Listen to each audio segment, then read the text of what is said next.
بسم اللہ الرحمن الرحیم۔ اردو افسانے کے سبھی سننے اور دیکھنے والوں کو السلام علیکم۔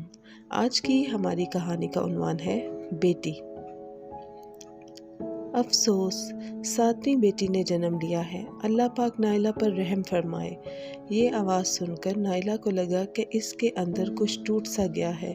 اس کے گھر تو پہلی بیٹی ہوئی ہے اور باہر مبارکباد دینے والی مبارک کم افسوس زیادہ کر رہی تھی۔ بس کیا کیا جا سکتا ہے بہن؟ اس نے اپنی ساس کی آواز سنی تھی۔ عادل میرا سب سے چھوٹا پیارا بیٹا ہے، مجھے امید تھی کہ اس کے گھر پہلا بیٹا ہی ہوگا۔ نائلہ نے بھی اپنی ماں کی طرح بیٹیاں ہی پیدا کرنی ہیں۔ میں تو نا امید ہو گئی ہوں۔ کسی نے نہیں سوچا کہ نائلہ سب سن رہی ہوگی، اس کے دل پر کیا گزرے گی۔ نائلہ نے جب سنا تو اس نے بچے کو جنم دیتے ہوئے ہونے والی اپنے تمام دکھوں کو فراموش کر دیا تھا۔ اسے عورتوں کی باتیں تکلیف دے رہی تھی۔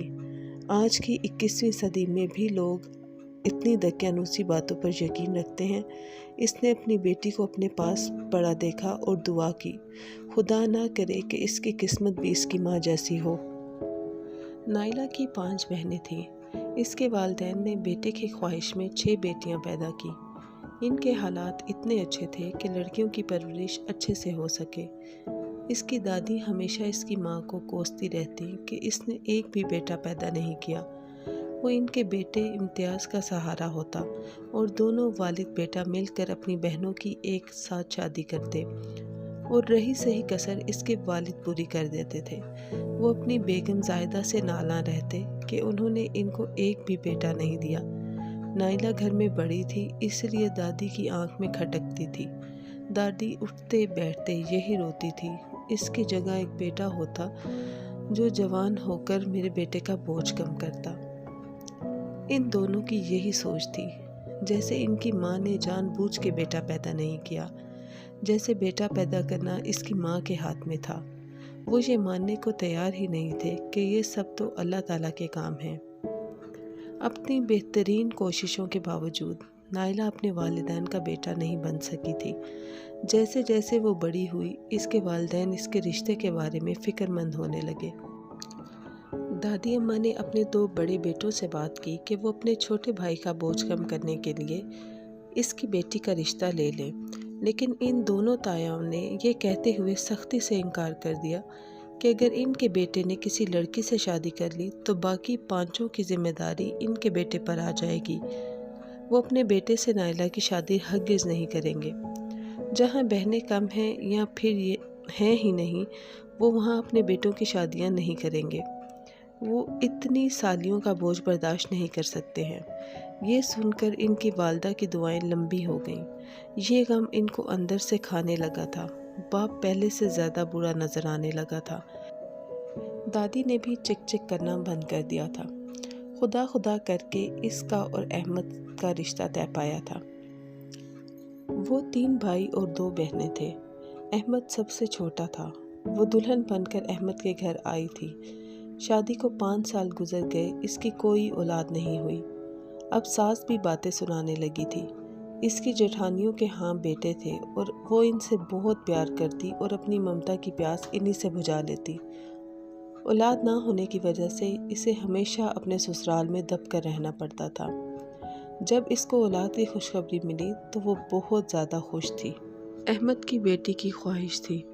اس نے سب کو کہا کہ دعا کریں کہ اس کے گھر بیٹی ہو، جس پر زبیدہ بیگم نے اس کو کافی ڈانٹا کہ مانگنی ہے تو خدا سے اچھی چیز مانگو، پہلی اولاد بھی بیٹی کوئی مانگتا ہے کیا؟ نائلہ کو یہ سن کر کافی دھچکا لگا تھا۔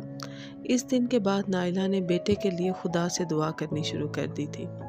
احمد کی بھابھی کہا کرتی تھی کہ اگر بیٹا ہو تو عورت کے سسرال میں قدم مضبوط ہو جاتے ہیں، لیکن خدا کو اور ہی کچھ منظور تھا۔ اس کے گھر میں ایک بیٹی پیدا ہوئی۔ وہ اپنے ہی خیالوں میں گم تھی۔ اسے ڈر تھا کہ جو کچھ اس نے برداشت کیا اس کی بیٹی کو کبھی برداشت نہیں کرنا پڑے۔ لوگ اس کی بیٹی پر رحم کریں۔ بیٹیاں تو خدا کی رحمت ہوتی ہیں، تو کیوں لوگ ان کو زحمت سمجھتے ہیں؟ یہ خیال اس کو اندر تک کھائے جا رہا تھا۔ وہ یہ سوچ رہی تھی کہ جسمانی بیماری سے زیادہ یہ سوچیں انسان کو اندر سے تباہ کر دیتی ہیں۔ اس نے خدا سے دعا مانگی کہ کوئی امید دکھائے، کوئی ہو جو اس سوچ کو ختم کر سکے اور باہر بیٹھی خواتین کو یاد دلائے کہ وہ بھی تو کسی کی بیٹیاں ہیں اور ان کے گھر بھی بیٹیاں ہیں۔ خدا نے اس کی دعا سن لی تھی۔ اچانک اس نے احمد کی آواز سنی۔ جب احمد گھر میں داخل ہوا تو اس نے اپنی ماں اور باہر کی عورتوں کو باتیں کرتے ہوئے سنا۔ وہ بہت ناراض تھا۔ اس کا خیال تھا کہ اگر آج وہ ان سوالوں کا جواب نہیں دیتا تو وہ کبھی بھی جواب نہیں دے پائے گا۔ اس نے اپنی امی جان کو مخاطب کیا، امی، آپ شاید بھول گئے ہو کہ آپ بھی ایک عورت ہیں اور آپ کے گھر والوں میں آپ کی 2 بیٹیاں اور ہمارے نبی صلی اللہ علیہ وآلہ وسلم کا سلسلہ بھی ایک بیٹی سے ہی ہے۔ میں بہت خوش قسمت ہوں کہ خدا نے مجھے ایک بیٹی سے نوازا ہے۔ آپ اپنی اولاد کی نسل کے لیے بہو لاتے ہیں۔ اگر آپ بیٹی نہیں چاہتے تو اپنے بیٹوں کی شادی کے لیے کسی کی بیٹیاں نہ لایا کریں اور آپ کی نسل بھی آگے نہیں بڑھے گی۔ بہرحال مجھے اپنی بیٹی کی دیکھ بھال کرنی ہوگی۔ آپ لوگ کیوں اتنے غمگین ہیں؟ جیسے یہاں کی ساری عورتوں کو اپنی بیٹیوں کے بارے میں پریشان ہیں، بالکل اسی طرح جس طرح میں اپنی بیٹی کے بارے میں فکر مند ہوں۔ یہ خواتین بھی اپنی بیٹیوں سے پیار کرتی ہیں۔